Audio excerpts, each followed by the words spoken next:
Olá, pessoal. Hoje, dando continuidade à série Poesia para Sobreviver, eu recebo a tradutora, professora, ensaísta Dirce Valtric do Amarante. E juntamente com o coletivo Finnegans, recebeu o Jabuti de tradução com o livro Finnegans Revolta. Neste ano de 2025, foi finalista do Prêmio Jabuti de Tradução com o livro de Cecília Vicunha, A Palavra e o Fio. Então, vocês vão poder conhecer um pouquinho mais sobre o processo tradutório da Dirce. Eu espero que vocês gostem da conversa. Como sempre, deixem seu like, se inscrevam no canal e não se esqueçam de compartilhar com seus amigos. Pessoal, antes de a gente começar a conversa, gostaria de mostrar para vocês um pouco da produção da Dirce, que vocês podem ver, por exemplo, aqui no site da Iluminuras.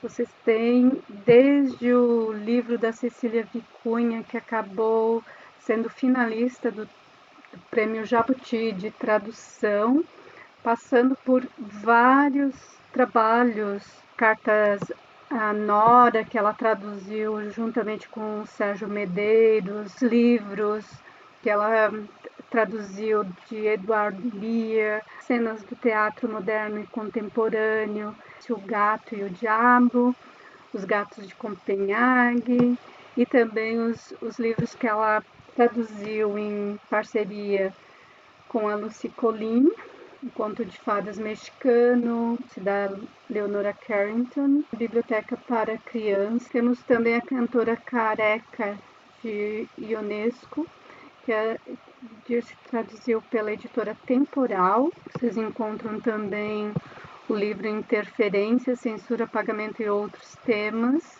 que a Dirce acaba de publicar. E além disso, aqui já temos o anúncio dessa coletânea. Ela vai estar acessível a partir do dia 1º de junho de 2026. Então aqui vocês têm uma pequena amostra da produção da Dirce. E vamos lá para a nossa conversa. Até já! Oi, Dirce. Bom dia. Muito obrigada por ter aceitado conversar comigo hoje.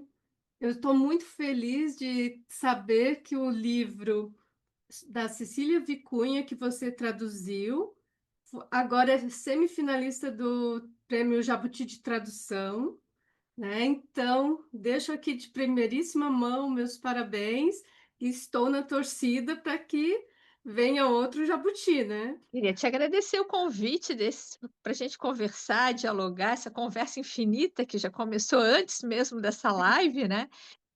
E também estou bem contente que o livro que eu tenha traduzido da Cecília tenha chegado à semifinal do Prêmio Jabuti, porque eu considero a Cecília Vicunha uma das vozes mais importantes da atualidade. Uma artista performer, ativista, que a gente deveria escutar com mais atenção.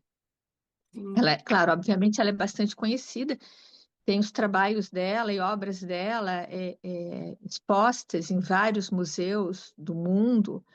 Teve uma grande exposição na Tate Gallery, em Londres, Uhum. mas a gente precisa realmente dar atenção ao que ela faz, a forma como ela faz, e a luta dela pela ecologia, que não começou agora, né? Começou no século passado, nos anos 1960.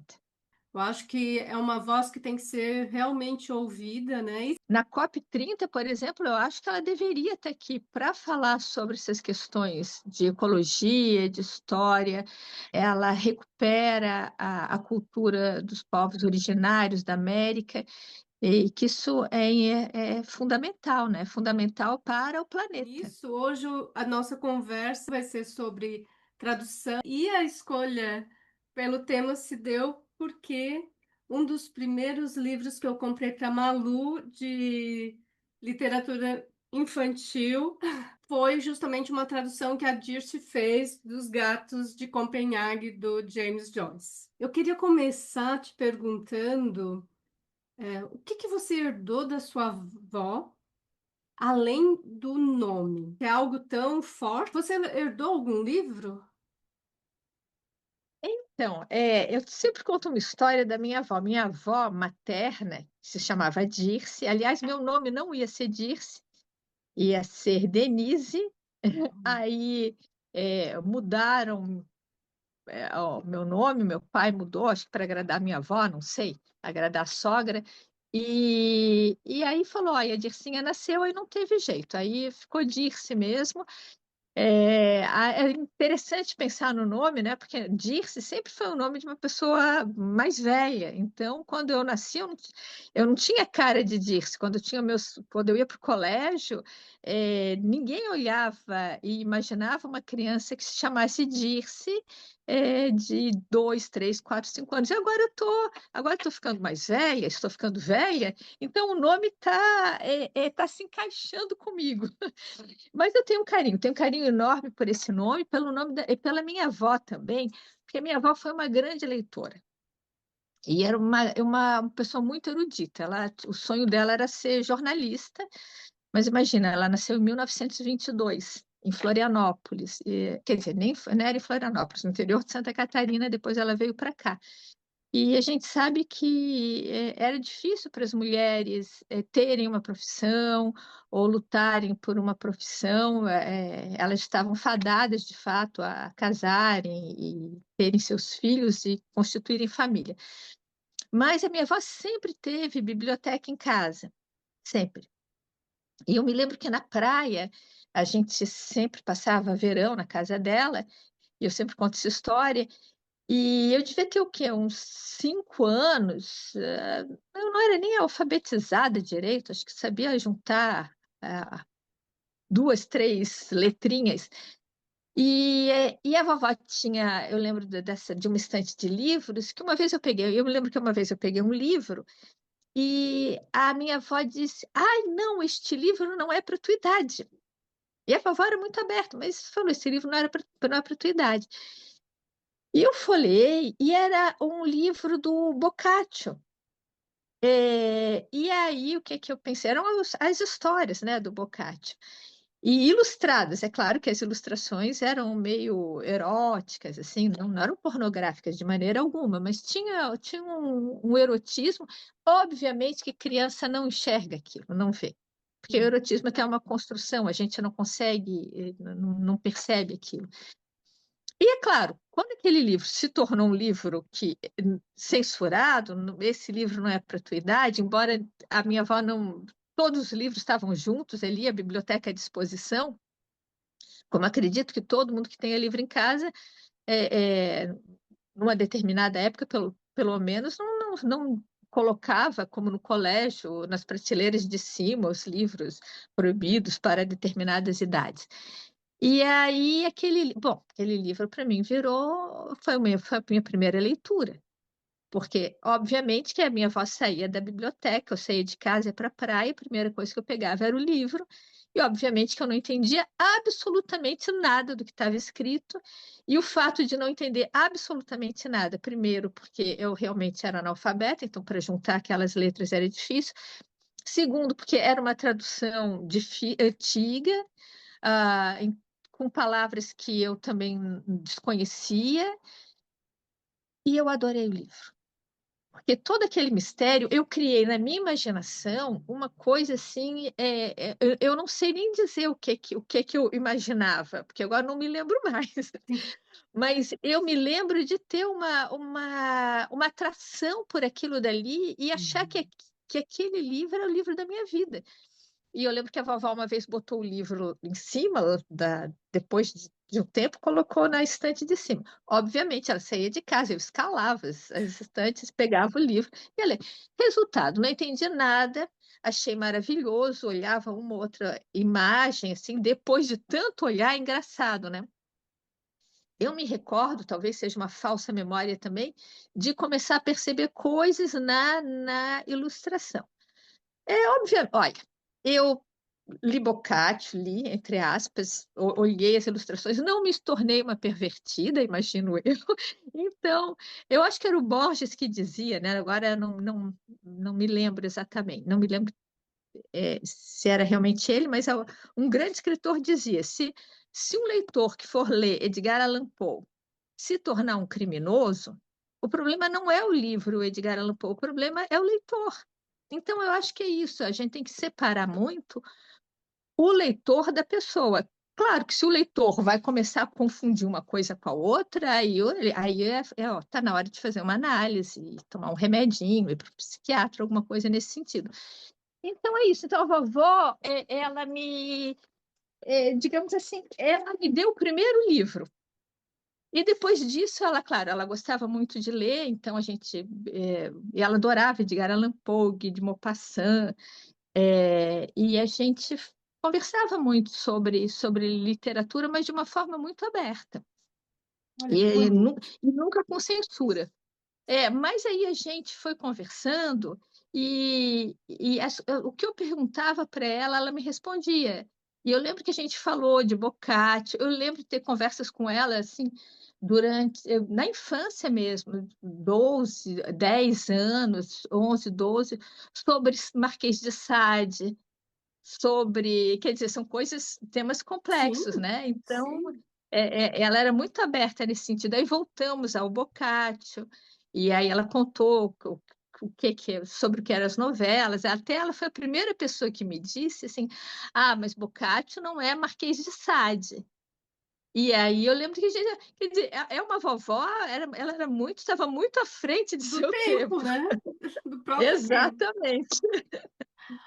Ô, Dir, se você coleciona livros infantis? Eu adoro literatura infantil. E eu adoro Hans Christian Andersen, sempre gostei das histórias dele, que não são as histórias que a gente vê nos filmes da Disney, Uhum, né? As adaptações. Eu não falo mal dos filmes, porque eu acho que a adaptação ela, ela é uma obra separada, né? Ela tem seu próprio lugar. uhum. Então, ela é independente, digamos assim. Mas eu gosto muito dos contos do Hans Christian Andersen, sempre gostei de literatura infantil e sempre reli literatura infantil, que é Uhum, engraçado, né? Porque as pessoas acham que a gente não vou ler mais. Mas eu sempre reli grandes escritores de literatura infantil. E eu só me dei conta depois que eu dei aula que eu vi, poxa, mas eu volto para quais autores de literatura infantil juvenil? Aí eu vi que eu voltava para os clássicos, uhum. para os grandes nomes dessa literatura. E o Andersen, eu acho muito interessante, porque tem muitos contos do Hans Christian Andersen que são muito tristes. E aí eu lembro que eu li um texto posteriormente do Otto Maria Carpo, falando sobre o Hans Christian Andersen, e Uhum, aí alguma coisa, o Otto Maria Carpo fala alguma coisa nesse sentido, que o Hans, ele faz uma pergunta, né? Quem disse que a infância é feliz, né? Que toda criança é feliz. E o Otto Maria Carpo, e o Hans Christian Andersen, para o Otto Maria Carpo, sabia disso. E por isso os textos dele também traziam essa infância que não era uma infância festiva, feliz para frente. uhum. Isso eu acho muito importante. E aí eu lembro também de uma outra frase da Cecília Meirelles que dizia o seguinte, é que depois que a gente abandona a infância passa a ser um universo que a gente desconhece completamente. É isso, eu acho que é isso. Quer dizer, a gente lembra da nossa infância, mas é uma recriação. Sim, sim. É, como ela foi, quando a gente se torna adulto, tem a impressão, a gente esquece exatamente o que era aquilo, o que a gente pensava. Aí é uma memória nossa, uma recriação nossa daquele universo infantil, que a gente já desconhece completamente. Você acha que quando você se tornou mãe, essa, você tentou recriar um pouco da sua infância ou foi uma experiência diferente? Não teve um pouco de retorno à tua infância também? É, Ou é eu tive uma diferente? infância, eu tive uma infância bem estranha, para dizer sinceramente. Isso dá, dá uma perdão, dá uma autoficção aí. Olha. Então, eu não retornei com o Bruno. A gente está sempre errando como mãe, né? Então, a gente erra, não tem escapatória. Aí a gente leva isso para terapia, engole em seco, faz qualquer coisa. O que eu tentei fazer foi ir para um outro caminho, errar diferente, porque eu sabia que eu ia errar. Mas então, pelo menos que errar tentando acertar. Mas eu sabia que mesmo a gente tentando acertar, a gente vai errar, mas não tentar reproduzir o que eu vivi na minha infância. A única coisa que eu tenho, assim, de literatura e digamos, uma memória boa, foi essa de ter esse acesso, tanto na casa da minha avó, da vovó, na casa de praia, na casa dela no centro da cidade. Então, esse acesso à biblioteca. Na minha casa mesmo, nós tínhamos livros, mas tinha biblioteca, mas era uma biblioteca com muitos livros jurídicos. Então, isso realmente apesar, eu fiz direito depois, mas não foram os livros sobre direito, as teorias do direito, ou a história do direito, isso que me chamavam a atenção.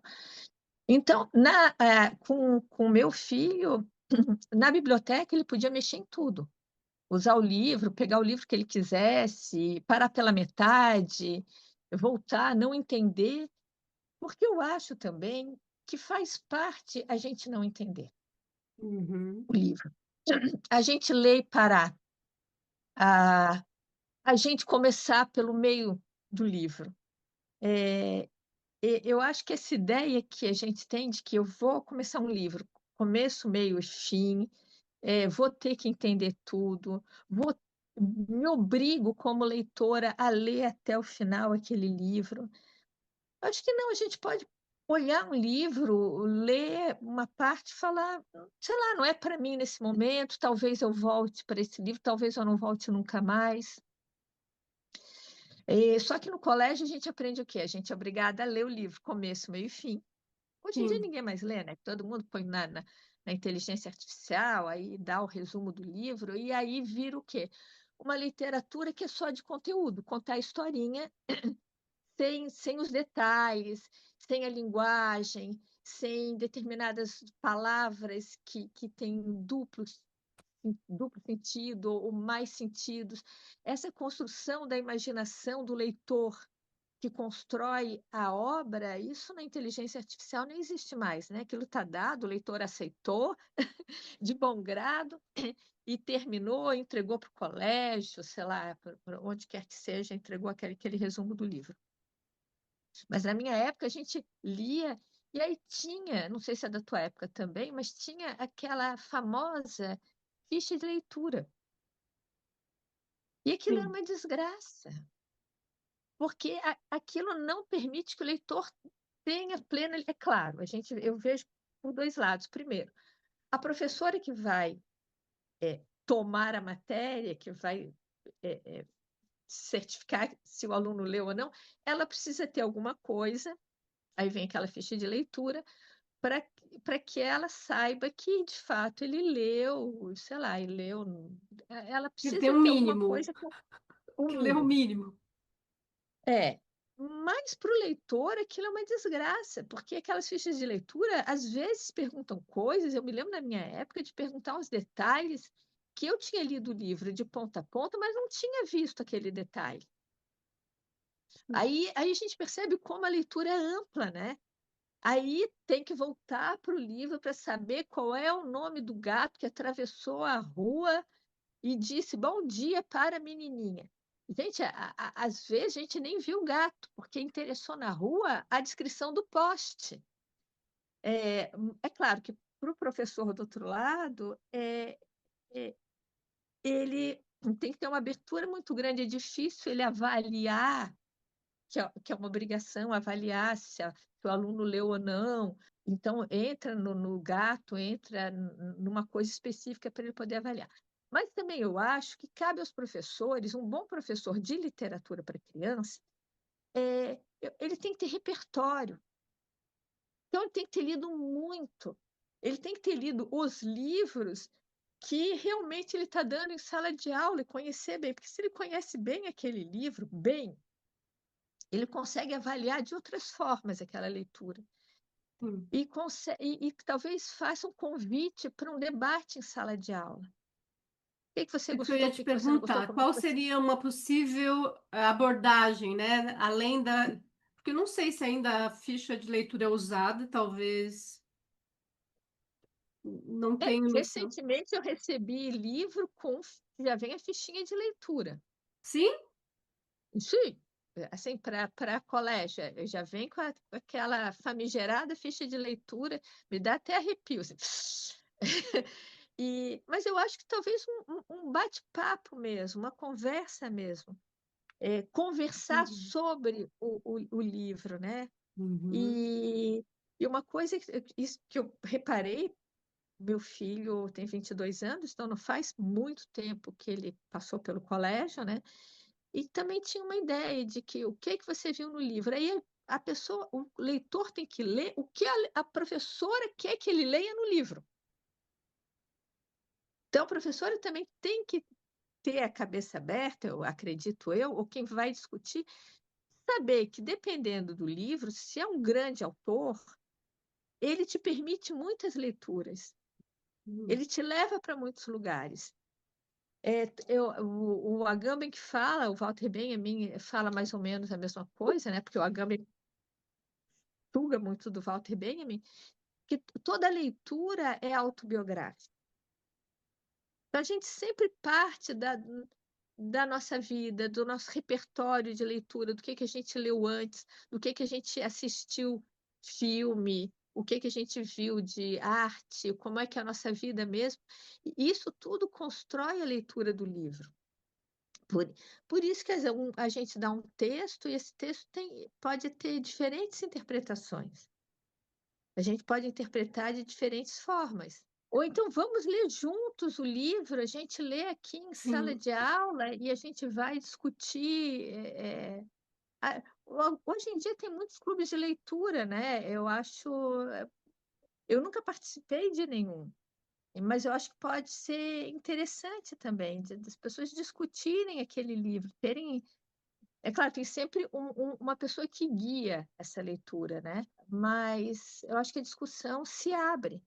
Sim. Eu achei engraçado, tem um clube de leitura aqui em Florianópolis que parece estar crescendo bastante. E eu fiquei até com vontade de talvez entrar, mas parece que tem que ter senha para entrar. Não sei, tem que entrar numa fila, mas aí eu desisti porque o primeiro livro do ano, se não me engano, era O Estrangeiro, do Camus. E aí tinha uma observação. Vamos discutir esse livro, né, no clube de leitura, mas esse clube de leitura não discute política. Camus? Aí eu tenho uma Camus, na Argélia, tem certeza? Vamos lá, então. É, é, é, é engraçado, né? Então, não sei, não, eu nunca participei, eu vi essa chamada, mas eu acho que pode vir a ser interessante, né? Acho que tudo que estimula a leitura acaba sendo interessante. É claro que, desde que estimule da maneira certa, né? Que tudo possa ser tratado, todas as questões que envolvem aquela leitura. Claro que a gente vai pegar determinados autores, a gente sabe que é quase impossível não tratar de determinados temas, né? Sim, Então, vai pegar a Simone de Beauvoir e falar, olha, não trataremos aqui de feminismo. não dá, né? É, Dirce. E quando você escolhe um autor para traduzir, né? Até a gente estava conversando um pouquinho antes sobre essa voz né, que a gente traduz, que a gente leva adiante, que às vezes você meio que perde. Como que acontece? Como que a gente capta essa voz, né? Por exemplo, eu vejo que assim, quando eu tô com os livros infantis, uma coisa que me chama muita atenção quando eu pego os livrinhos em holandês e tem uma versão diferente, são as onomatopeias, né? Essa coisa do som que as línguas têm essa sonoridade totalmente diferente. E até essa semana o Lex estava me dizendo que a nossa musiquinha lá do Sapo Não Lava o Pé agora está em holandês. Mentira! Sim, E o sapo não lava o pé aí também? agora tem uma versão, um videozinho, a Malu estava vendo um videozinho assim, mas é recente, eu digo, também com inteligência artificial eles fazem tudo, né? Deve ter sido, porque eu não tive tempo para ver quem que fez, mas agora tem o Sapo Não Lava o Pé em holandês, é muito engraçado, por sinal. Que legal! Mas daí, quando a gente está traduzindo, né, não somente literatura infantil, tem essa questão do som, né, desse ritmo que acompanha o próprio autor, vamos dizer, né? E também tem o que você falou para o leitor, né, o que o leitor traz consigo. Então, as nossas sonoridades, né? Como que você trabalha com isso? Como Ah, que se dá as escolhas, assim? Você. então, primeiro eu estou num lugar privilegiado. Eu digo privilegiado enquanto tradutora, porque eu sou professora da universidade, então eu sou remunerada, dou aula, e é claro que meu trabalho de tradução tem a ver também com essa questão da academia. Mas eu posso me dar o luxo de escolher quem eu vou traduzir. Então, eu traduzo os autores que eu gosto. É, e se tem alguma encomenda, digamos assim, eu aceito se o livro me interessar, se o autor me interessar. Porque tem uma questão política da escolha de quem tu vais dar voz. Tu vais dar voz para quem? Quando tu dá voz para alguém na tua língua, tu estás dando, realmente, tu estás deixando aquela pessoa falar na tua língua, né? Então, mas é claro, eu posso simplesmente dizer o seguinte: eu não vou traduzir uma biografia do Elon Musk, eu não vou traduzir uma biografia, e talvez seja até interessante traduzir do Trump, porque não quero nem entrar, eu. Talvez seja interessante, porque a gente, dependendo de quem fez a biografia, dependendo de como possa ser importante para a gente entender como surgem essas pessoas, né? Mas, então eu posso chegar e falar assim, não quero. Então, eu estou num outro lugar da tradução, que é Sim. esse lugar que eu digo de privilégio, de poder chegar e falar, não, não faço, não traduzo. Ou poder traduzir livro, eu tenho traduções prontas que estão simplesmente no arquivo, porque também ainda não achei a editora para publicá-las. Uhum. Nomes que eu quero, vozes que eu gostaria de trazer, mas que por questões de direitos autorais ou falta de interesse mesmo, de não ter público aqui no Brasil.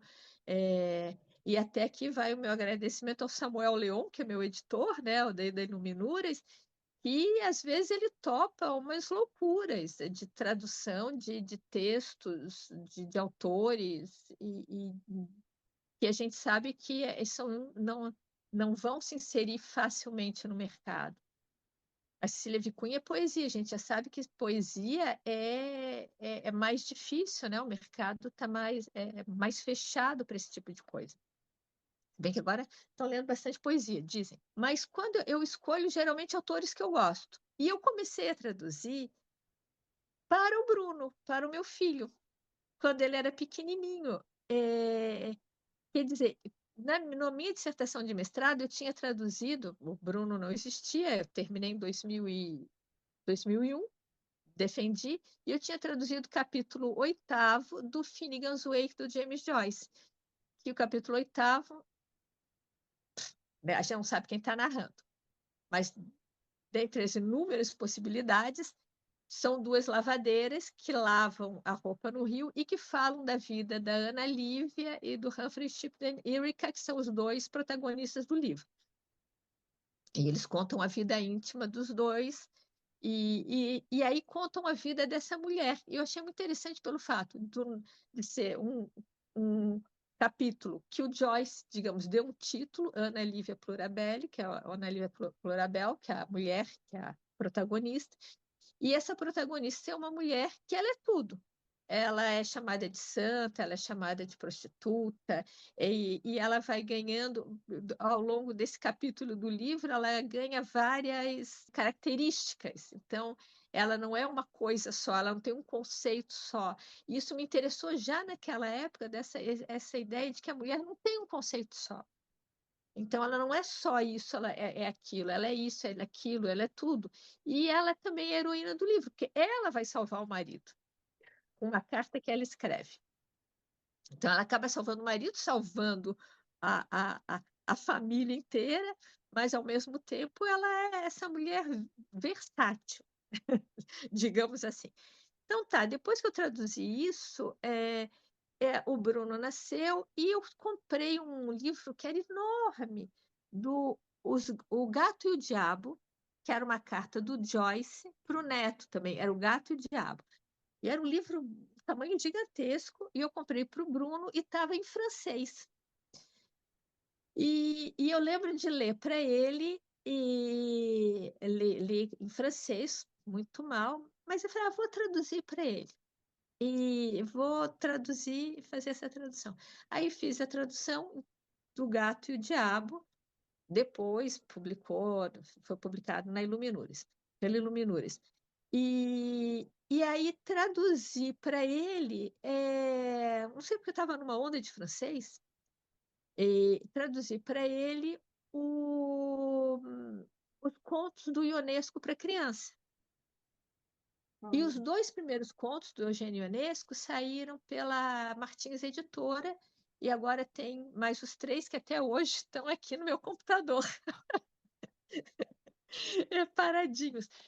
Mas nesse meio tempo também, quer dizer, então foi uma escolha. Eu comecei a traduzir pensando no Bruno, assim, e falei, ai, poxa, esses livros são bem bacanas, né? E eu contava a história do Gato e o Diabo, ele era bebezinho, sei lá, tinha 1 ano. E ele gostava, achava. Criança, criança gosta de tudo, eu acho, né? Criança é muito curiosa. Isso, e a gente tira essa curiosidade deles, das crianças, de alguma Em que forma. Quer dizer, a gente, momento, né? Em que momento que isso acontece? porque a gente quer a coisa prática. Então, tem que focar. E a curiosidade, ela não tem um foco, ela vai se espalhando, né? Ela vai crescendo. E a gente, tu vê, aí um dos contos do Ionesco que eu traduzi, a menina vai dando o nome, ela acorda, vai falar com o papai, então sempre foram contos que o Ionesco escreveu para a filha dele, a única filha que ele teve, a Marie-France, que está viva ainda hoje, né? Aí essa menininha, que é a Josette, bate no quarto do pai, e o pai brinca muito com ela. E aí o pai fala, a menina, eu agora não me lembro direito, a menina depois fala, papai, eu peguei o lápis. Ele falou, isso aqui não é lápis, minha filha, isso se chama telefone. Aí o pai, aí ela fala, e esse caderno? Não, caderno não se chama caderno se chama porta, teto se chama isso. Então ele vai trocando, ele vai dando outros nomes às coisas. E eles vão falando numa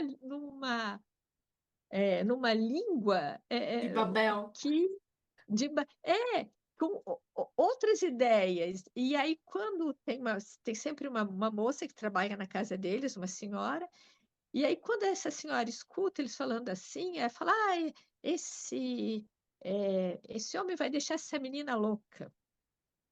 E esse texto foi escrito quase no mesmo ano, um pouquinho antes, que a, que a, do ano em que oh, meu Deus, a Ruth Rocha escreve Marcelo Marmelo Martelo.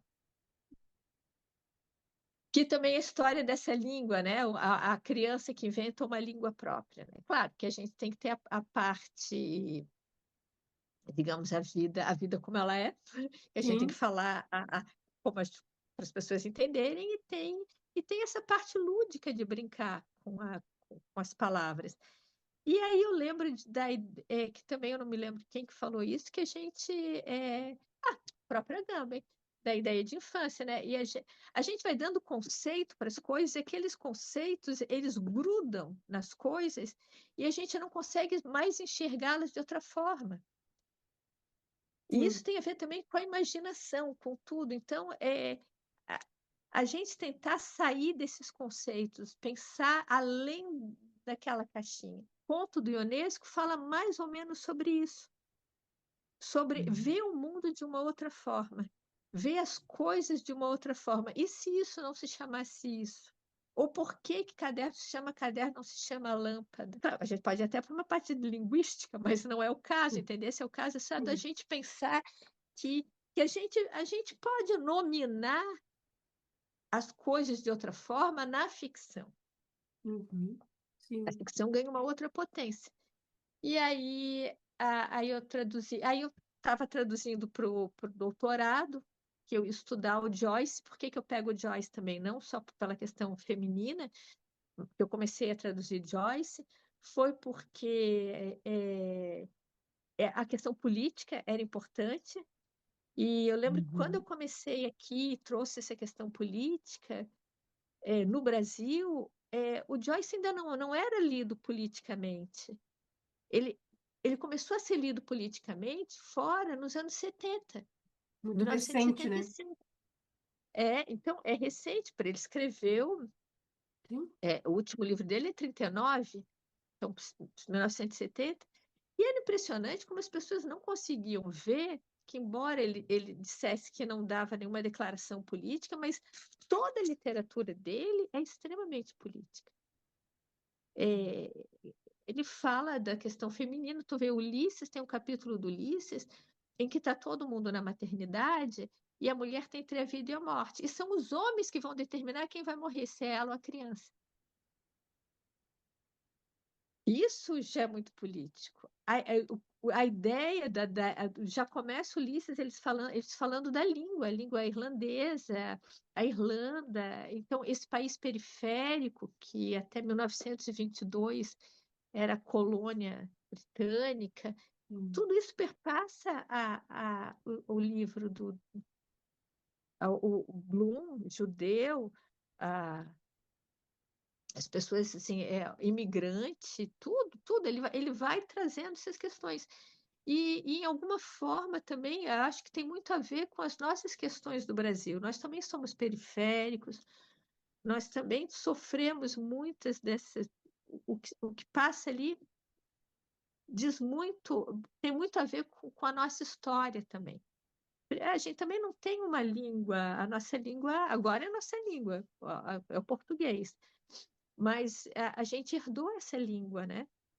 Quantas línguas nós temos no Brasil? Nós temos muitas línguas que foram, algumas morreram, algumas foram esquecidas. Então, como retomar isso daqui? São questões, são propostas. Aí isso me interessou. Então, continuei com Joyce, mas aí eu estava estudando Joyce pós-colonial, no meu doutorado, e aí eu entrei numa questão do nonsense no Finnegan's Wake e Uhum. andando, fui para trás.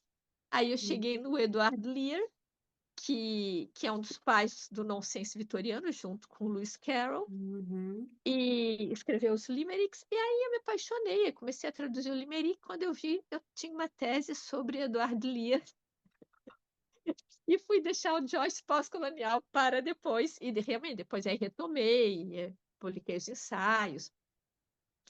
E, o Lear escreveu para crianças. São extremamente violentos os limericks deles, alguns assim, mas é assim, é tão nonsense. É isso que eu falo, que é, a gente não cria, não tem um patos quando a gente lê aquilo, a gente não cria uma ligação emocional com as personagens, porque o mundo é tão absurdo que a gente olha e diz, é claro que é tudo absurdo, né? E aí eu traduzi, publiquei uma antologia, a primeira antologia do Lear, com limericks que não tinham sido nunca traduzidos para o português. É, é, ele escreveu muito, né? Então, escreveu poema, escreveu prosa, histórias, enfim. E aí eu fiz um compilado e traduzi. E é para criança. E eu acho muito interessante porque ele ficou tão famoso com esses limericks. Deixa eu ver se eu tenho algum aqui para ler, para variar, não tenho nada, sou péssimo para vender é, o meu peixe. Mas são poemas assim. Tem um que é muito engraçado. Um homem tá no limerick, ele corta os dedos, está usando serra e corta os dedos, aí aparece assim. O próprio Lear, ele desenhava, né? Ele era ilustrador, ele deu aula para a Rainha Vitória, deu aula de desenho para a Rainha Vitória. Ó, o Lear, o sonho dele, o que ele se achava era pintor, ele era pintor de paisagens, mas nunca fez a fama dele é como escritor e como autor de limericks. E um dos poemas mais conhecidos, isso foi na Times, eu acho, nos anos 2000, agora, começo dos anos 2010, eu acho, por aí, 2005, não me lembro, 2000 e poucos. O poema mais conhecido em língua inglesa é The Owl and the Pussycat, a Coruja Gatinha, que é um poema do Lear. E, bom, aí tem esses dedos cortando, assim cortado, é para criança, e tu vê. E quando ele escreveu esses limericks, ele escreveu ele para umas crianças de um vilarejo. Depois publicou esses limericks em livro, com os desenhos dele, num livro chamado A Book of Nonsense, que ele assina, Edward Lear.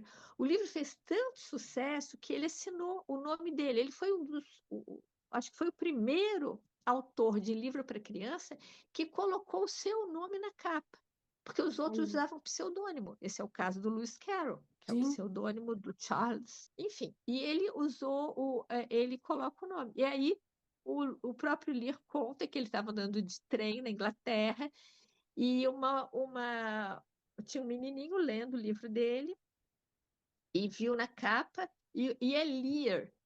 E a mãe, que ao contrário fica Earl, pode ser, né? Mudando assim algumas letras, falar, não, esse aqui, na verdade, foi um conde que escreveu. Aí o Lear, diz ele, que ele levantou no trem, mostrou, porque na época os homens colocavam o nome no chapéu, né?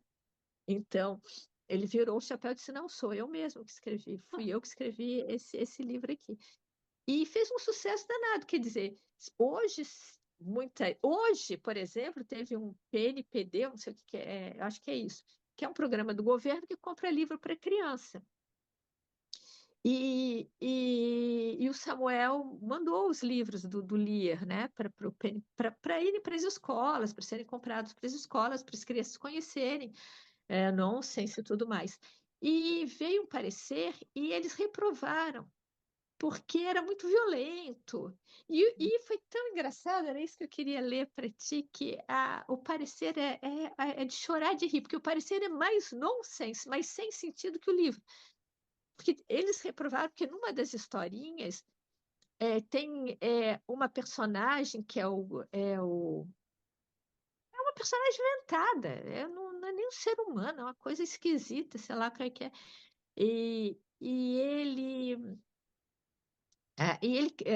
anda de barco e vem 4 criancinhas andam nesse barco e eles param numa ilha e aí eles comem peru, eles matam algumas aves para comer e aí matam peru, matam não sei o quê, né, para fazer uma ceia. Uhum. O PNP, o pessoal que deu o parecer disse isso é um absurdo porque fala em matar pássaros, né? Gente, eles mataram o peru. Até parece que as crianças hoje em dia, foi até escrevi um texto sobre isso que vai ser publicado. Eu falei, ué, as crianças hoje ninguém come mais peru no Natal? Gente, ninguém come frango? Gente, pelo amor de Deus, né? Mas é uma história tão louca que tem até uma couve-flor que caminha, uma couve-flor, eles veem uma couve-flor ao longe, caminha, não sei o quê, e ela vem, ela anda apoiada num outro tubérculo, é muito engraçado, é tudo completamente nonsense, e chega Sim. no final, tem um tal de rinoceronte, e as crianças empaiam o rinoceronte, ou fazem o rinoceronte de tapete. Ah, mas fez o rinoceronte de tapete. Aí um menininho pega fogo, mas o menininho pega fogo e em seguida o menininho está lá, de novo na história. Ah, porque o menino pega fogo. Gente, aí é uma falta de saber quem é o Lear, como se lê aquela história, e que aquela história saiu completamente do mundo real. Porque nada, primeiro, eu nunca vi uma couve-flor caminhar apoiada num tubérculo e falar. E aí eu lembro do Tom, você lembra do Tom e Jerry? Sim. Um batia no outro, esmagava, aí eu ficava, era atropelado, ficava esmagado, aí voltava. Então eu acho que na nossa Papaléguas, época, né? Que é no túnel e... águas, coitado. Não, mas acho que parece que na nossa época as coisas a gente ainda tinha acesso a isso. Era uma Então, imersão no mundo lúdico, né? Ali era o lugar que tudo podia acontecer. Eu acho que, pelo menos a minha experiência de leitora mirim, sim, nossa, é isso. Minha experiência também é pegar uns livros e. Então, eu não sei o que está acontecendo, mas eu não sei se aí o reflexo. Agora eu tô aqui conjecturando ao vivo em cores. Eu não sei se o reflexo disso é esse boom das autobiografias, porque é uma coisa extremamente real. Contei, narrei a vida como ela é. Ponto. Vou embora. E não te dá margem para imaginar, para pensar um outro mundo que não é esse mundo real que a gente conhece. A ideia de uma construção de um outro mundo que pode estar dentro desse mundo que a gente conhece, mas aqui mesmo a gente desconstrói, traz elementos que te causam perplexidade. Que tu diz, "Opa, hum, é, eu acho que parar a narrativa é interessante, sabe? Uma narrativa que te cria uma perplexidade, que tu fala, oi, uhum, perdi alguma coisa.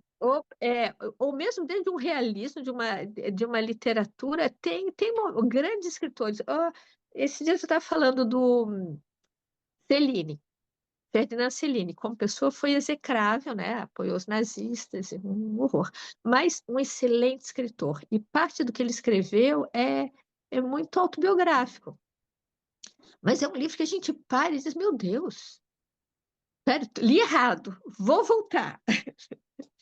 Não, e ele escreve ofegante, assim, meio parando. uhum, Ele usa muito três pontinhos, que eu amo. Então, tem uma coisa dessa da escrita, parece, ai, uhum, respirei e vou embora. Então, falta. Às vezes eu acho que eu tenho necessidade de mais escritas assim na contemporaneidade. Claro, eu não consegui, a gente não consegue dar conta da avalanche das coisas que estão chegando, a gente não sabe o que vai ficar para o futuro. Agora, a gente também deveria construir, as crianças, a gente deveria ensiná-las a ler tudo, e sem preconceito. uhum. E mesmo coisas assim que autores de outra época, por exemplo, Monteiro Lobato. Monteiro Lobato é super problemático. Super. Mas é paradoxal. Tu vê. Ele chama ele chama a Dona Beta lá num dos livros, vários. Dona Beta e a tia Anastácia de velhas, Sim, caquética, e tal. Mas ao mesmo tempo, ou seja, a Dona Benta ali é um matriarcado. Quem manda naquele sítio é a sim, Dona Benta e a tia Anastácia. A tia bem Anastácia, claramente. graças à tia Anastácia, a Emília fala. E tu vê, e que é super esperta, todas mulheres. Ali, é claro, tem o Visconde Sabugosa, que é um homem, mas é um milho. É um Vem aí sabugo a de minha milho. leitura. Vem aí a minha leitura completamente, não sei se tem bases legais, mas o Visconde de Sabugosa é um milho. O homem, na América, o homem nasce do milho, né? Assim está escrito, até no Popol Vuh. Não deu certo o barro, não deu certo o que desmanchou. Agora eu não estou, não é meu lugar de fala, nem, mas a madeira era dura, não sei o que lá, e o milho é flexível. Então, será? Aqui é a minha leitura, aí, que eu já me perguntei isso, já escrevi sobre isso. Será que ali não está o homem, povos originários, ele não representa isso? Não sei. Mas tem coisas assim complicadíssimas, é, racistas, misóginas, tudo dentro do livro.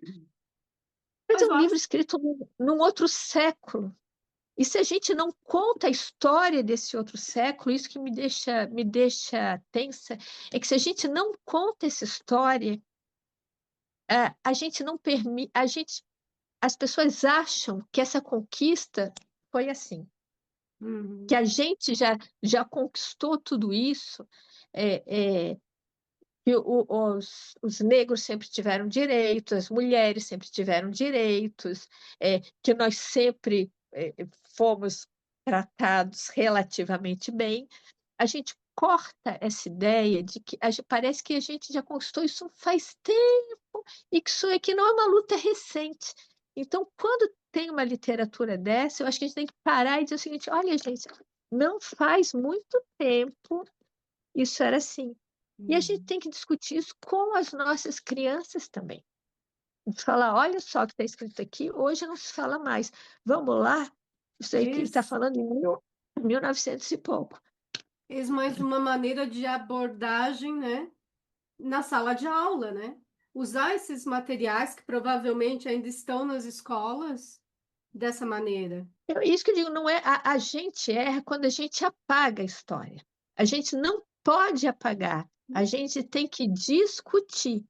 E isso com as crianças a gente tem que fazer desde cedo. Né? Como é que tem uma expressão, né? Cedo que se torce o pepino, que se distorce o pepino. Eu sou péssima para a expressão, mas é alguma coisa. Então, vamos ensinar desde cedo e vamos ensinar a ler também. É claro que para isso, é isso que eu falo, os professores têm que ter repertório, porque tu deixares a criança livre numa biblioteca significa ela vai pegar um livro e como professor, eu tenho que ter lido esse livro também para ter discutido com ela. Sim. Então, a gente tem que saber o que os professores leem, o que os professores leem, porque muito depende do que eles leram. Quão Eu acho que daí capaz também eles entra são numa de questão debater. política bem atual, também a sobrecarga dos professores, né?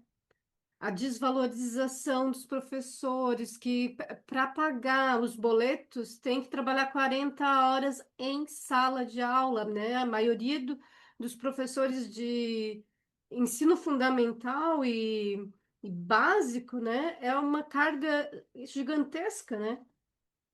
É isso que eu digo. Nós tínhamos que ter uma política educacional e uma categoria de professores. Se, até em inglês, teachers e professors, tudo junto, tudo junto. É uma categoria única, porque o que as crianças estão aprendendo, os adolescentes estão aprendendo, vai chegar na universidade. Nós nunca fomos valorizados. Nenhum professor, bom, hoje mais, hoje nem Então, universitário, nem professor universitário. Antes ainda tinha, digamos assim, uns statusinhos, hoje em dia está tudo igual. A escola é sim, perigosa, a escola muda o mundo. Então, a escola é muito perigosa. Manipular ali é ótimo, a gente vai criar quem a gente quiser. É claro que antigamente muita gente dizia, eu quero ser professora, eu quero ser professor. Hoje em dia, quem fala isso? Aí o governo investiu. Posso estar falando uma bobagem? Parece que ele está dando uma bolsa para quem estuda para ser professor. Quem faz um curso para ser. Então, parece ser uma bolsa para quem vai estudar, fazer pedagogia ou coisa parecida, e tem uma. Não é com bolsa que se resolve, é com uma política de carreira que se resolve. Mas isso não quer. Então, fica aquela benesse assim: olha, como eu sou bonzinho, eu vou te dar. Mas a bolsa acabou ali. Aí, essa pessoa fez a graduação, está preparado para Uhum. enfrentar a sala de aula. Que sala de aula que ele vai pegar pela frente? Mas aí, é claro, quanto mais ignorante for o povo, melhor para manipular.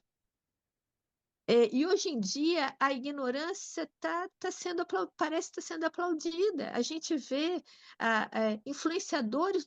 Esses dias, eu e a Fedra Rodrigues, a gente tem uma coluna na revista Cult.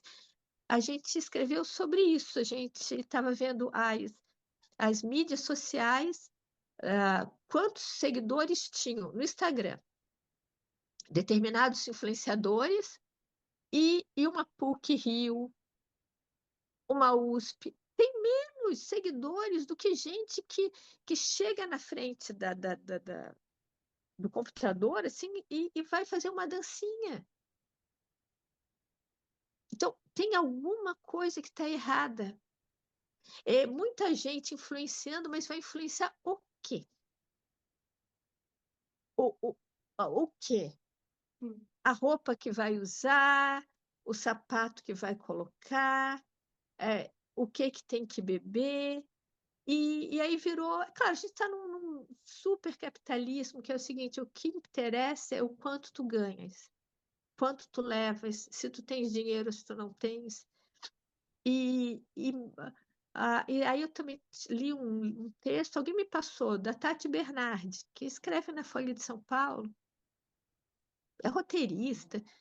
E ela sempre deprecia, né? Ah, esse pessoal que tem biblioteca em casa e tem vergonha de dinheiro. Era uma coisa sobre fazer propaganda para banco. É, gente, não é que professor queira ser miserável, é porque, lamentavelmente, ninguém olha para ele. Agora, é claro que se ganha bem, não significa.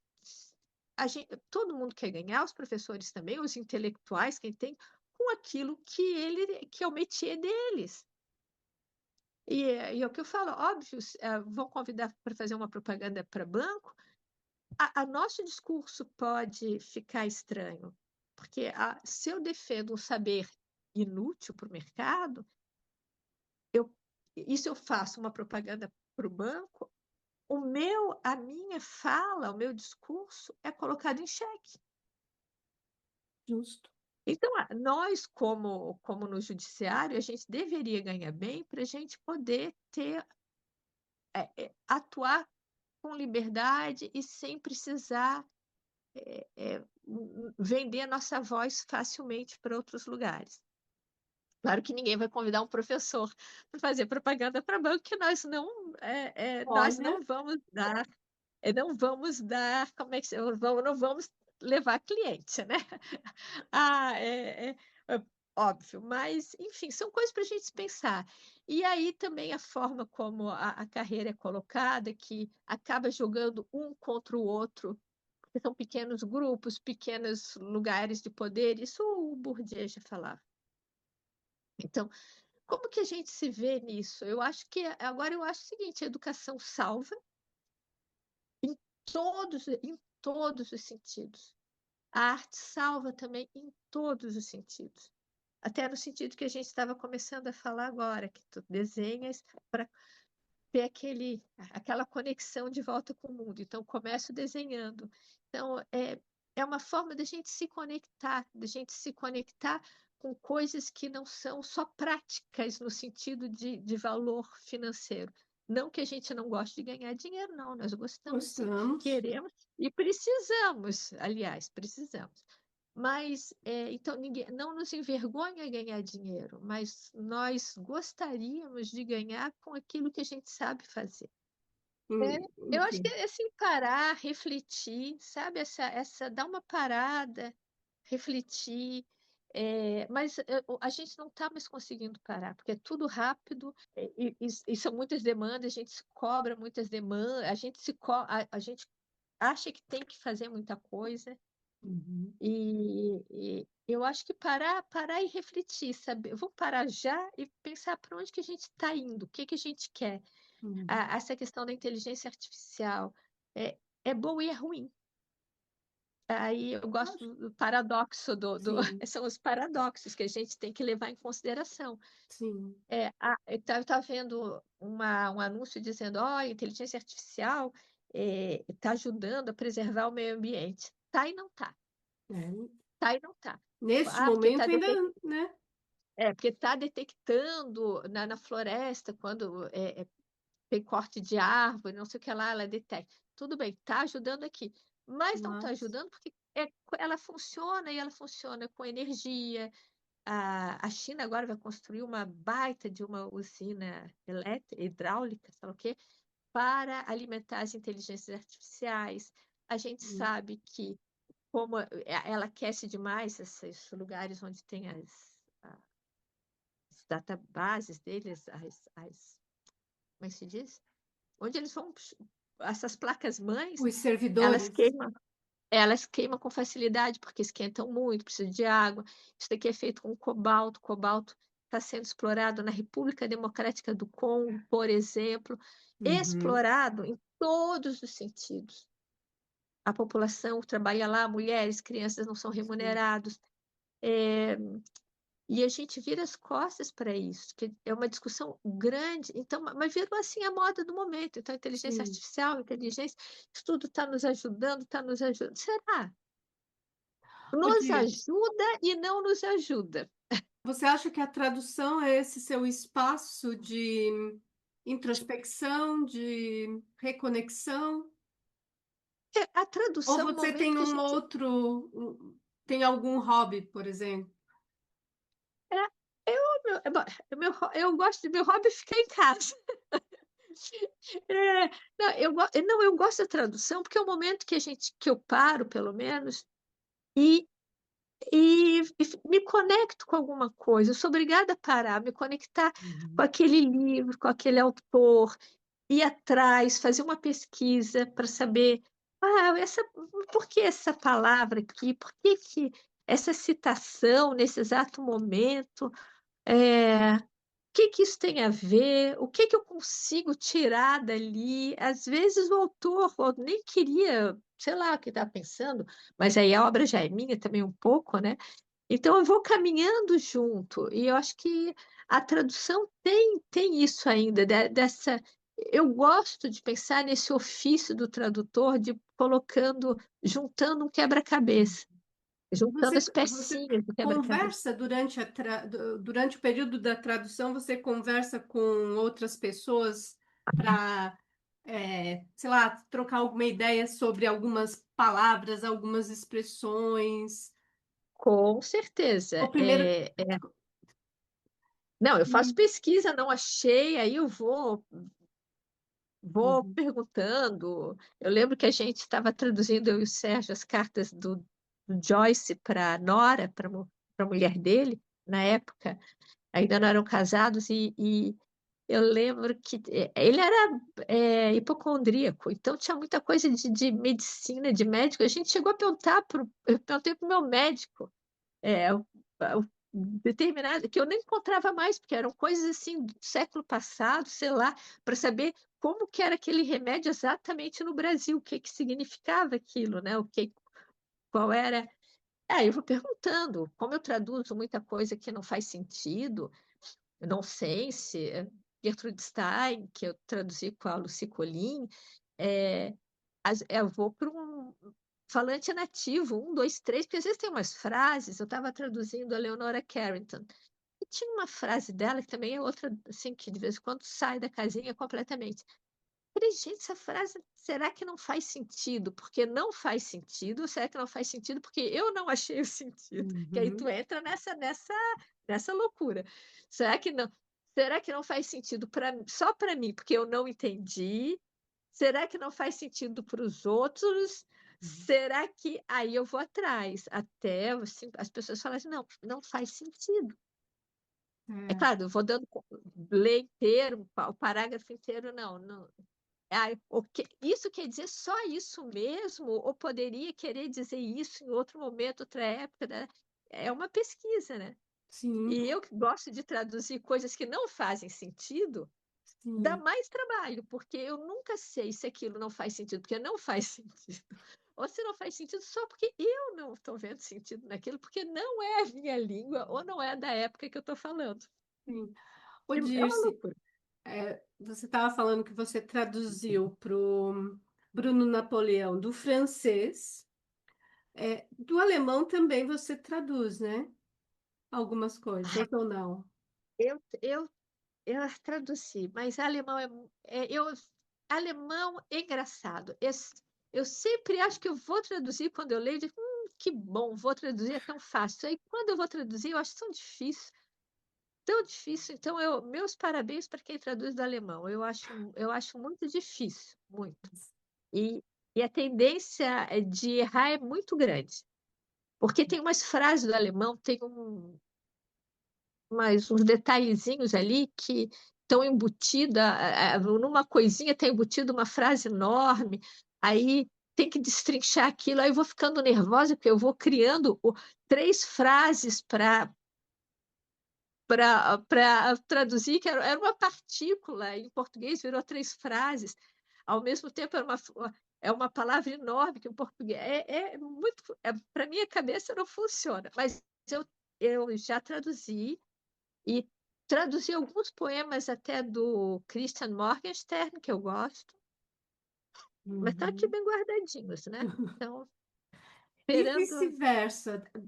Você traduz do português para o inglês, por exemplo? Não, porque eu não me sinto à vontade. É, é, eu acho que o tradutor tem que conhecer muito a língua para a qual ele vai traduzir.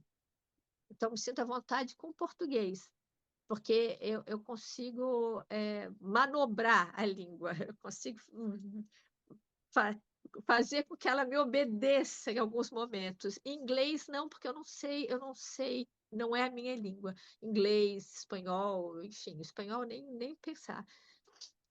A gente acha que é fácil, é muito difícil Não. também espanhol, muito difícil, porque são muitos espanhóis. Eu adoro um dramaturgo, um escritor cubano chamado Virgílio Pinheira. E eu sempre tenho essa empolgação. Ai, vou pegar uma peça dele e vou traduzir. Ui, eu peguei e falei, gente, que difícil. E é engraçado, tem uma mágica. A gente lê, a gente entende. Sim. Aí, quando a gente vai traduzir, a gente percebe que a gente não entendeu tanto quanto a gente achou que tivesse entendido.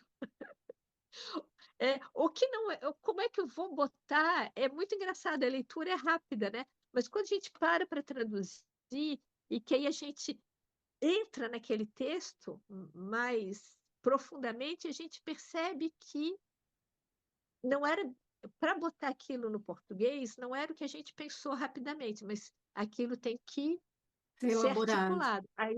Aí já fica complicado. Uhum. Mas não, eu não faço. Quer dizer, eu cometi essa loucura de traduzir, mas foi um texto é, teórico, curto. Traduzi um texto do Paulo Ronay para o inglês. Um texto que ele fala sobre a tradução indireta. E eu traduzi, vai sair agora num livro em janeiro, que sai essa minha tradução e o capítulo sobre ele que eu escrevi num livro da Universidade de Londres, um livro sobre tradução. Olha que Mas maravilha. mas traduzi Paulo Ronay e falei, Jesus, coitado, será que eu não cometi nenhuma atrocidade? Mas aí passei para a filha dele, para a Ronay, que deu ok para publicação, deu ok para tradução, então, mas geralmente eu não me sinto confortável, essa Uhum. é a palavra. Claro, eu Mas, traduzi, aí eu sentei com uma pessoa, com uma que é professora de inglês, a Vic Pinfield, aí sentei com ela, tirei dúvidas, para saber se era exatamente assim, se eu estava correto. Então, eu não é um, não, eu fico, claro, fico mais confortável das outras línguas para o português. Uhum. Certo, mas era uma curiosidade e acabamos descobrindo essa tradução. Fiquei contente de saber que você fez essa tradução, eu não sabia. Esse ainda não Porque eu foi falo, divulgado. não, já está lá o livro anunciado, 2026, Olha, na página. e quanto tempo que você É, levou para fazer essa tradução? Muito tempo? texto curtinho, eu levei pouco tempo, mas eu, eu traduzi, depois eu fui tentando elaborar ali, e a minha primeira tradução também já fui perguntar para saber se. Sim. Também não confio em inteligência artificial, e então eu fui perguntando assim, mas eu gosto, quer dizer, é isso que eu falo, eu tenho É que é esse mais privilégio. trabalhoso, né? Mas é um momento em que tu conversa com o texto, de fato. E eu Uhum. acho que esse conversar com o texto, essa parada, essa reflexão é importante. Sim, A gente está querendo só o produto. Eu estou repetindo isso N vezes, que é o Martin Heidegger, o Heidegger que falava, né? Alles ist Weg. Tudo é caminho. A gente quer o produto, a gente quer coisa pronta, sim, sim. dada.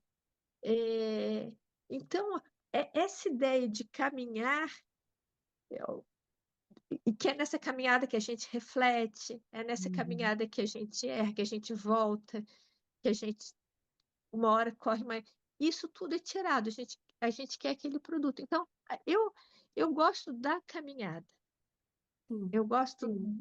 a- o trajeto para mim é prazeroso. O produto final é ótimo, mas se não tiver esse percurso, essas discussões, aí é tudo produto, né? Aí Sim. a gente entrega, A gente entrega para o universo. entrega para o universo. Ó, É, Dirce, já nos encaminhando para o final da conversa, para alguém que começa a trabalhar hoje com tradução, o que que você indicaria? leiam, reflitam. Para quem vai trabalhar com criança e vai trabalhar com literatura, é claro que se trouxesse essa questão que é importantíssima. Os professores não têm tempo, estão sobrecarregados. Eles fazem as suas funções dentro da sala de aula, fora da sala de aula, não são remunerados. Muitas vezes eles precisam de 2, 3, 4 empregos. Então, isso tudo teria que mudar. Mas Sim. num mundo ideal, em que esse profissional não chegasse exausto em casa, lê. Uhum. A gente precisa de repertório. Sem repertório, a gente não discute nada, não discute literatura, não faz outras ligações. Leiam, assistam a filmes, séries, é, tudo, sem preconceito, sem preconceito. E às vezes é até bom a gente saber o que que os adolescentes, no meu caso eu pego muito jovem, adolescente, o que que eles estão assistindo para a gente entender de onde eles estão partindo, qual é do que eles estão falando. Porque em sala de aula a gente precisa se conectar. Isso. Senão a gente está num mundo, eles estão no outro, a gente está em coisas paralelas. Então, às vezes eu pego vendo mais asneiras, que eu digo, meu Deus do céu, porque eles citam umas coisas que eu digo, nunca ouvi falar. Aí eu vou atrás, porque eu digo, eu sou obrigada a saber do que eles estão falando também, para saber de onde parte essa referência deles, o que que eles querem com aquilo, né? Ou então, como é que eu posso fazer eu traçar um paralelo, alhos com bugalhos, e chamar a atenção.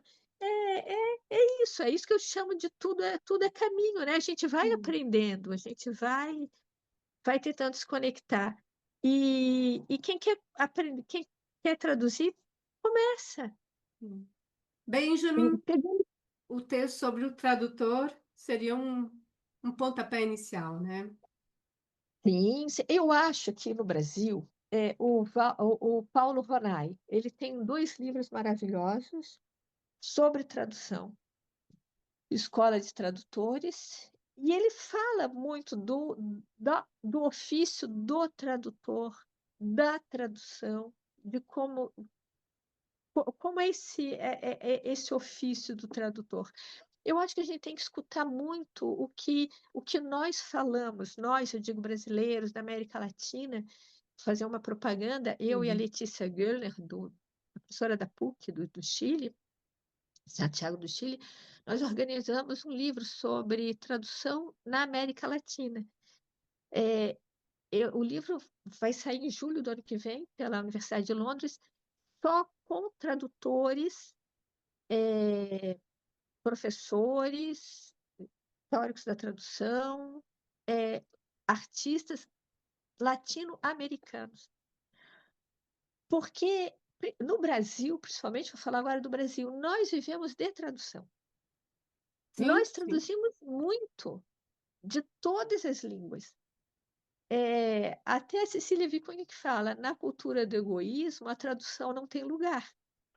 A gente estava falando nos Estados Unidos, é claro que eles têm uma literatura, digamos assim, em língua inglesa que é esplêndida e a gente sabe que mu- muito grande. Nós vamos falar português, a gente fala Brasil, Angola,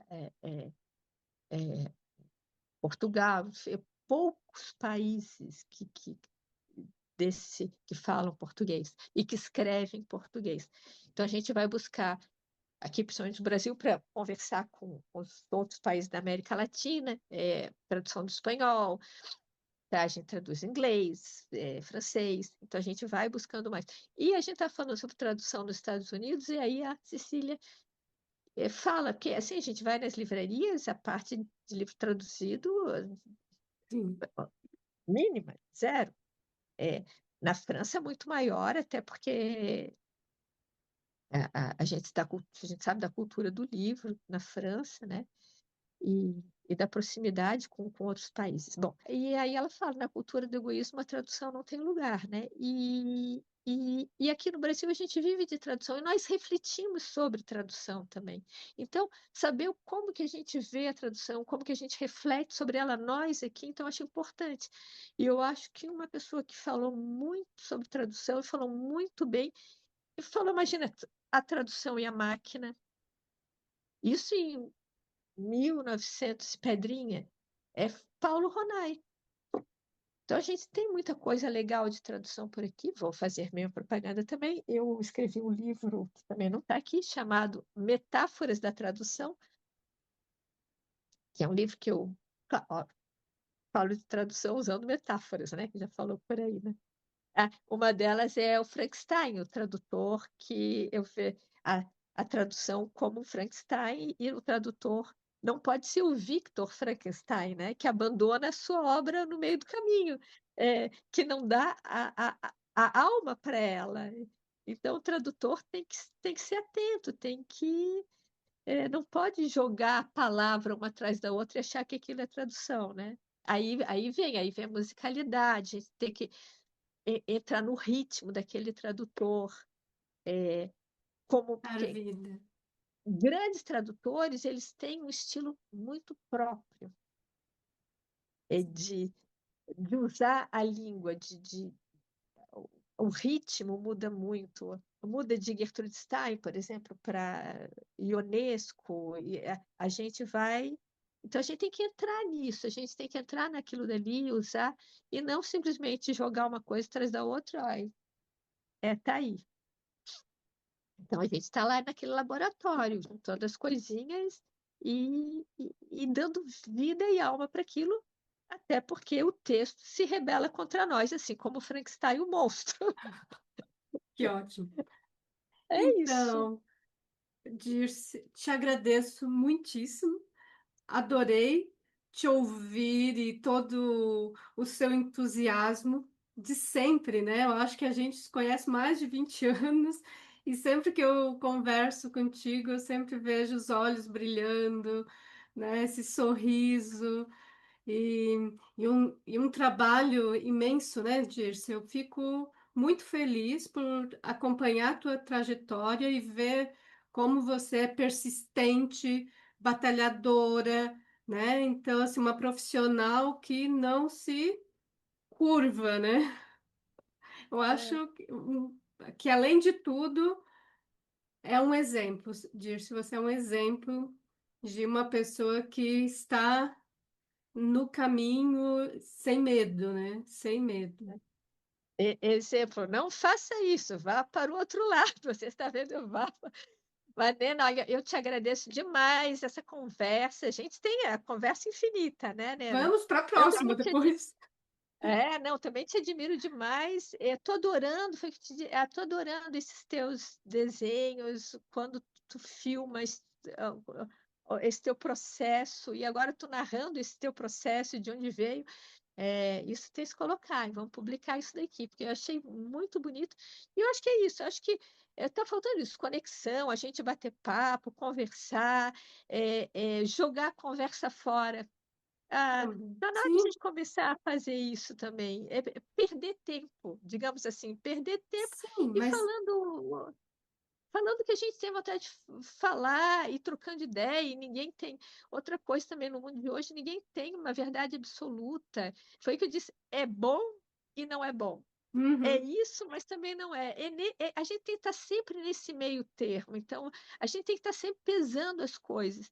E isso é muito legal. E ter essa conexão contigo, mulher também, mãe, e que a gente precisa também nos unir mais, mas de verdade, de verdade. E não contra ninguém, não, mas a não, favor de um mundo melhor. Isso aqui é o clichê dos clichês, mas é o que eu tenho para dizer hoje, né? Se a gente continuar do jeito que a gente vai, futuro sempre haverá, né? Mas o quê? Como vai ser? Pode ser mais fácil, pode ser mais difícil, né? Minha única alegria é que eu sei que a natureza, ela se vinga e a natureza sempre vence. sim, verdade. Então, Mas a coisa boa, é o final feliz, talvez. e a gente que é responsável pelo final, né? Então, É. mantemos o contato, Dirce. Um abraço enorme. Deixo minha gratidão e até a próxima conversa, né? Tá bom, até mais. Beijo, obrigada.